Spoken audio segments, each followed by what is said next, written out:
اوه ریکا نزدیکی 6 گوندایه و چندین جهن گزاری دکهون سر وی ریکه. لی بشکی وی حاطی قیرکرین و بشک آدشی هشتا آخو او قیرکری جی دنها دا پرانی اویج کارکتیه. حولاتیش دخوازن افریقیا بیت سخبیر کرن.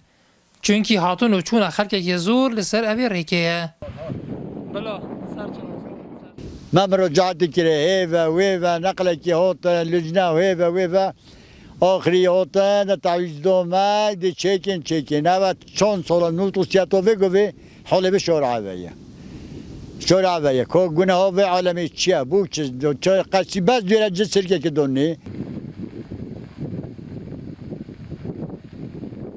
ڕێگە کە سەرەکیە چەندین گوندە بخواد گیریتن ژبلی گوندی هۆریکە هەروەسا ڕێگەکە گەشت و گوزاریە و خەڵکێکی زۆر تایبەتی وازی بەهۆرێ وازی هۆڤینی قەستە وێڕێکیتکەن ژبەر هەندێکی پێدویە ئەفریقیا بهێتە سەغبیرکردن و بهێتە نیژەنکردن ئەگەر هەرچ نەبیتن هەموو هەر زفتێکی ئانژی تعدیلێک تێدا بهێتەکردن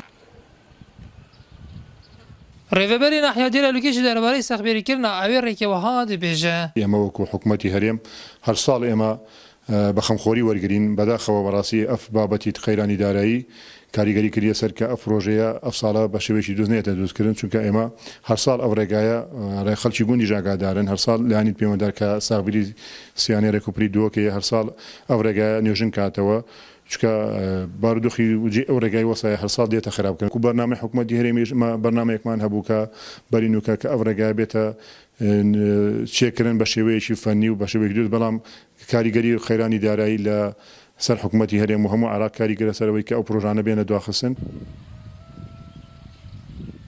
هەردوو گوندên هاریکا شێخاو یا ئاغا و بیاوێ و سەرۆکانی و چەندین گوندên دیê zêbariya dikevne ser evê rêkê. Ku dikevîte sunûrê nahiya Dêrelûkê ji layê Rûjhelatî ve.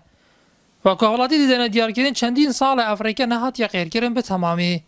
Ku ji herî û teqna zivistanê û toza havînê xilas bibîn.